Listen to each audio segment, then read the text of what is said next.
Students,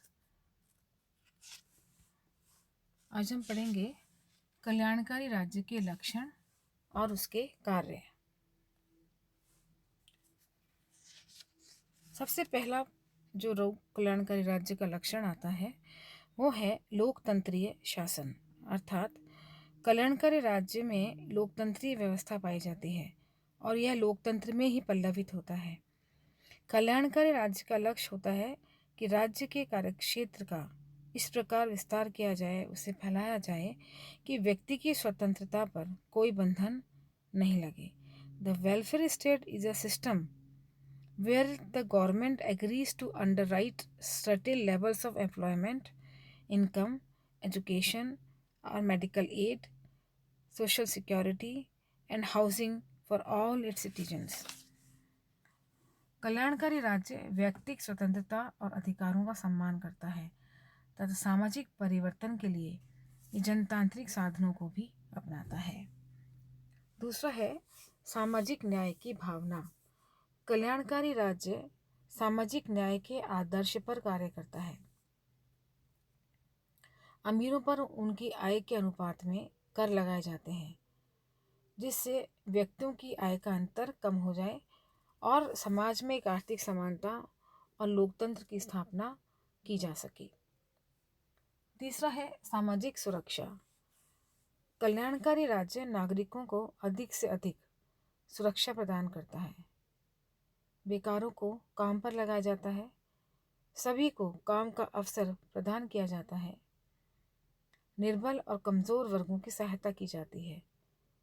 राज्य की ओर से सार्वजनिक अस्पताल की व्यवस्था की जाती है तथा राज्य की ओर से बीमे की व्यवस्था भी की जाती है।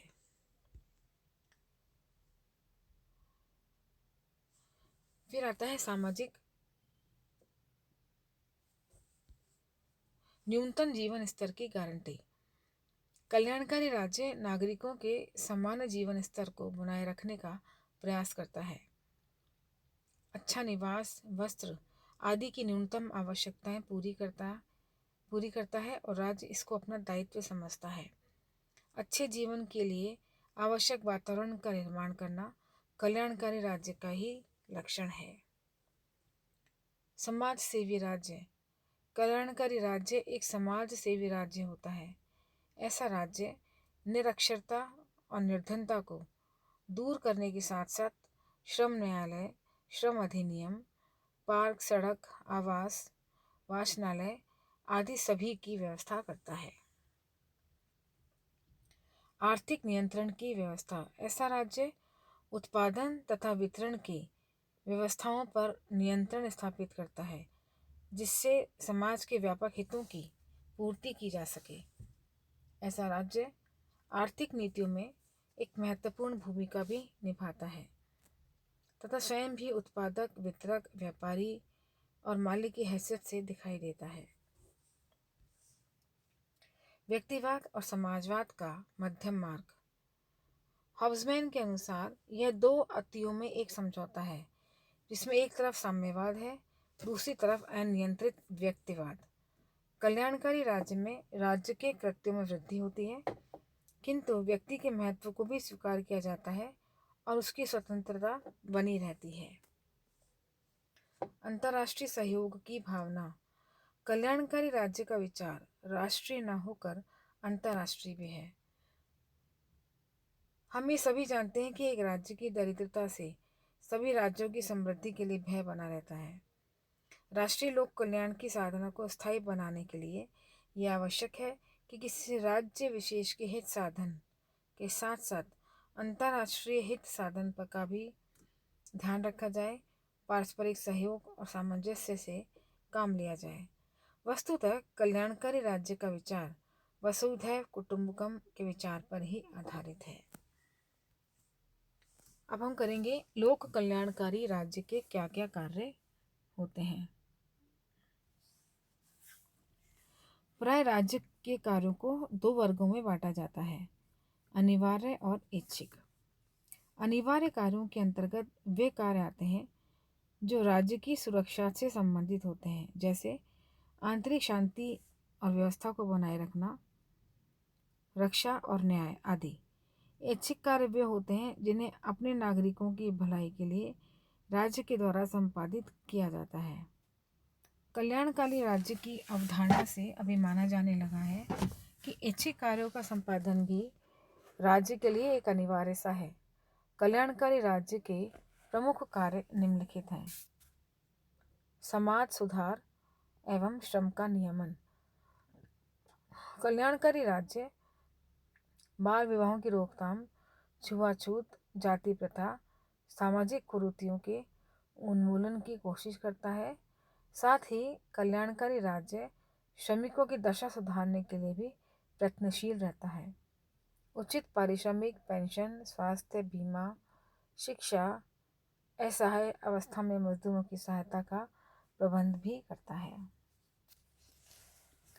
कृषि, उद्योग तथा व्यापार का नियमन तथा असहाय स्थितियों में सहायता। कल्याणकारी राज्य कृषि, उद्योग, व्यापार का इस प्रकार नियमन करता है, उसे इस प्रकार नियंत्रित करता है जिससे किसी का भी शोषण नहीं हो। भारी उद्योगों पर राज्य स्वयं नियंत्रण रखता है। कृषि के विकास के लिए अच्छे बीज, सिंचाई आदि की सुविधा प्रदान करता है तथा यह उसका दायित्व है कि वह असहाय और पीड़ित व्यक्तियों की सहायता करे। राज्य आवास गृह, आजीविका गृह, रैन बसेरे आदि की भी व्यवस्था करता है। शिक्षा एवं नैतिक उन्नति के साधनों का विकास। कल्याणकारी राज्य का यह दायित्व है कि नागरिकों को भली प्रकार से शिक्षित करे। प्रारंभिक शिक्षा से लेकर उच्च शिक्षा तक सारा प्रबंध राज्य के द्वारा किया जाना चाहिए। राज्य के द्वारा ही पुस्तकालयों और वाचनालयों की व्यवस्था की जानी चाहिए तथा राज्य की भौतिक उन्नति के साथ साथ नैतिक उन्नति हेतु भी व्यवस्थाएं की जानी चाहिए।